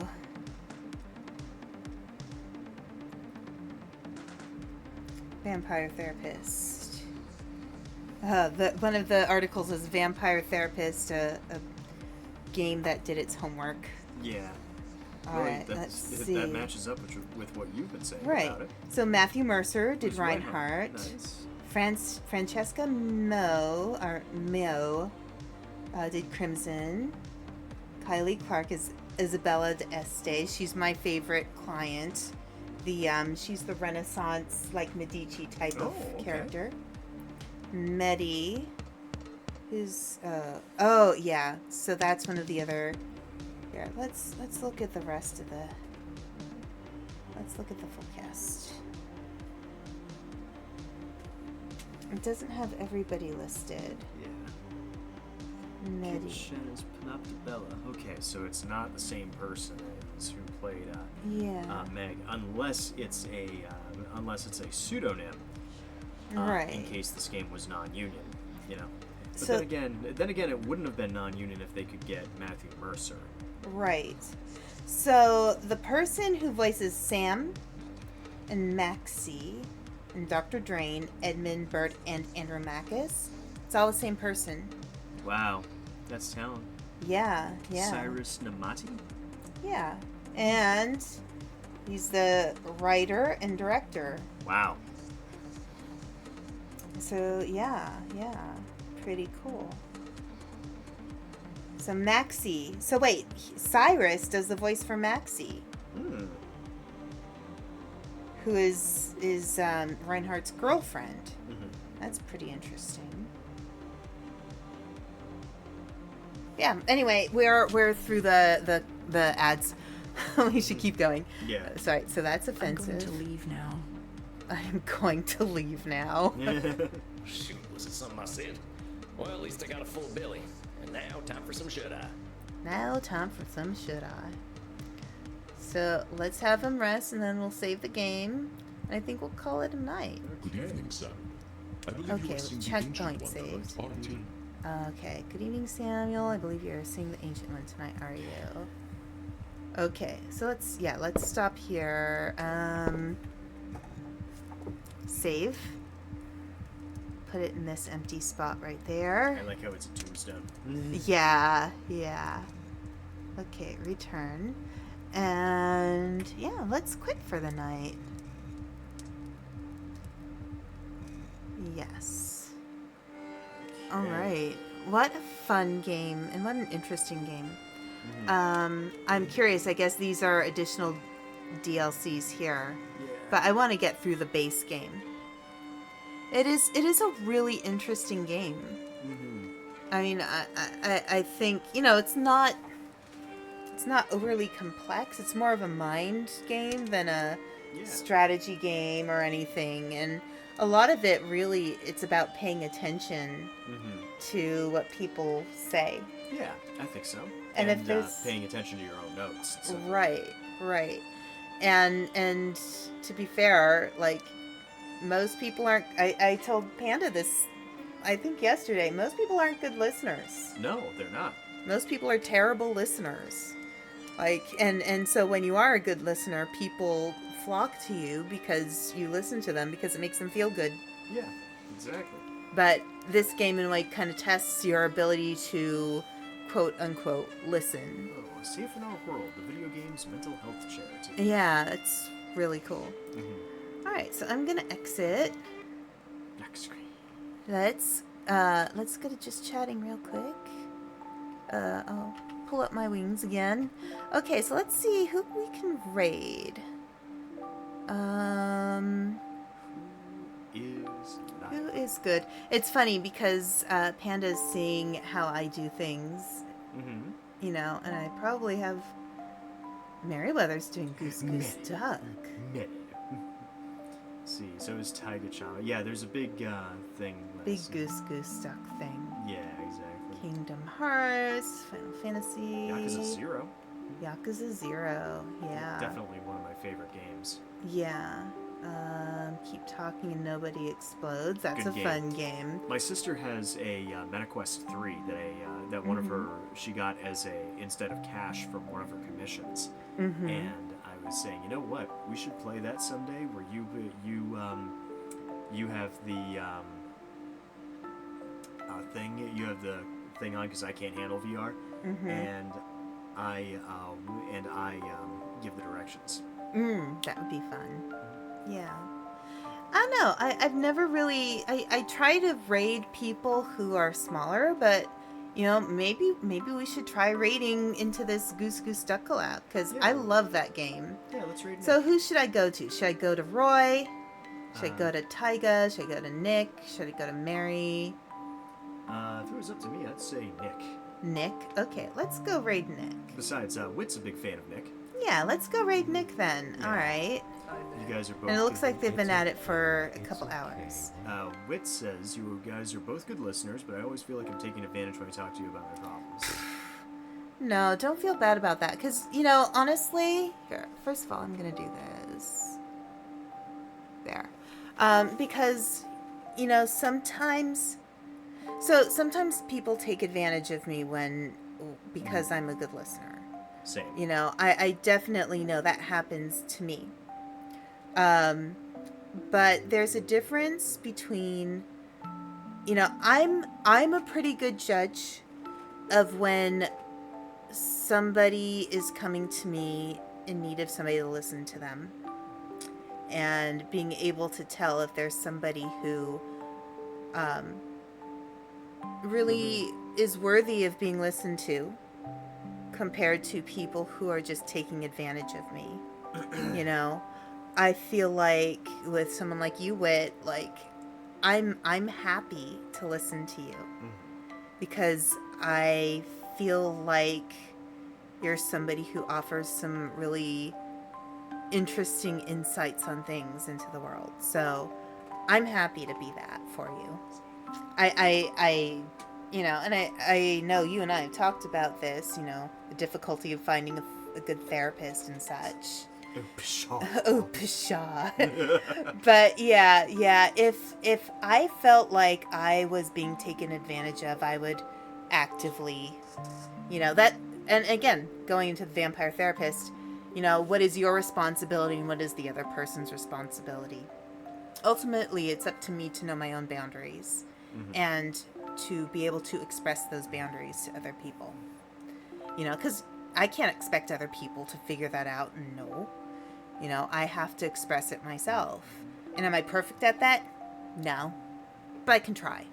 And I can try my best, and that's all that matters. And that's what all of us really can handle, right? We just do what we can to handle ourselves. So, yeah. All right, so let's go raid Nick. Yeah. Have a wonderful night, everybody. I will be back on Tuesday. Because we shouldn't have to stream the entire time. We're spending time together, my love. I know. I would like to spend some private time with my lady. Right. All right, so let's go. Let's raid Nick. Okay. I am going to switch to ending. Bye, everyone. Take care.